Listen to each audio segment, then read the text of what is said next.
વડોદરાના વેજલપુર બંબાખાના વિસ્તારમાં પાણીની ટાંકી અને પંપ રૂમના બાંધકામ માટે નગરપાલિકાને ફાળવાયેલી જમીન વિવાદમાં સપડાઈ છે. ઈદગાહ વકફ ટ્રસ્ટ અને મુસ્લિમ સમાજના આગેવાનોએ આ ફાળવણીનો વિરોધ કર્યો છે. તેમણે જિલ્લા કલેક્ટરને આવેદનપત્ર આપી જમીન પરત કરવાની અને દરખાસ્ત રદ કરવાની માંગ કરી છે. આવેદનપત્રમાં જણાવ્યું છે કે મક્તમપુર ગામના કાયદેસર અને વર્ષોથી વસવાટ કરતા અનેક મતદારોના નામો સામે ખોટી અને ગેરકાયદેસર રીતે બાંધા અરજીઓ કરવામાં આવી છે. ઘણા કિસ્સાઓમાં સ્થળ તપાસ, સંબંધિત મતદારોની પૂછપરછ કે પુરાવા જોયા વિના જ ફોર્મ સ્વીકારી કાર્યવાહી કરાઈ છે. આ પ્રક્રિયા કુદરતી ન્યાયના સિદ્ધાંતો વિરુદ્ધ હોવાનો પણ આક્ષેપ કર્યો છે. આ આક્ષેપ મુજબ ફોર્મ નંબર 7 દ્વારા મોટા પાયે નામ કમી કરવાની અરજીઓ કરવામાં આવી છે, જેમાં નિવૃત્ત સરકારી અધિકારીઓ, વેપારીઓ અને પ્રતિષ્ઠિત નાગરિકોના નામોનો સમાવેશ થાય છે.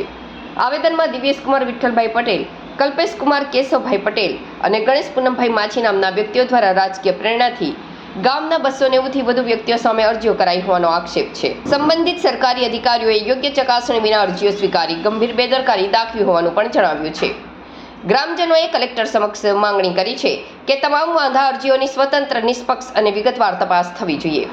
કયા મતદારો વિરુદ્ધ અરજીઓ થઈ તેની સત્તાવાર માહિતી મેળવી ખોટી માહિતીના આધારે કાર્યવાહી કરનાર વ્યક્તિઓ અને અધિકારીઓ સામે કાયદેસર પગલાં લેવાય. વધુમાં તપાસ પૂર્ણ ન થાય ત્યાં સુધી સંબંધિત ભલામણો સ્થગિત કરવામાં આવે અને મતદારોને પૂરતી રજૂઆત તથા પુરાવા રજૂ કરવાની તક આપી અંતિમ નિર્ણય સુધી કોઈ પણ મતદારનું નામ યાદીમાંથી ન કાઢવામાં આવે. ગ્રામજનોએ જણાવ્યું છે કે જરૂર પડે તેવો તમામ દસ્તાવેજી પુરાવા રજૂ કરવા તૈયાર છે.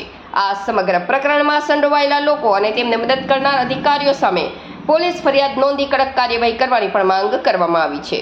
મતદાર યાદી સુધારણાના કાર્યક્રમ અંતર્ગત SIR 7ના ફોર્મના દુરુપયોગ બાબતે અમે અત્રે આવેદનપત્ર આપવા ઉપસ્થિત થયા છીએ.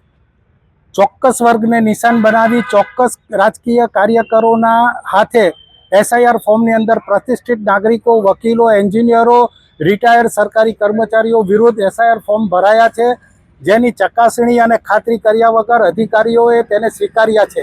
આ આખી પ્રક્રિયા સંદેશ એકદમ શંકાસ્પદ છે અને તેની સામે અમારો સખ્ત વિરોધ છે.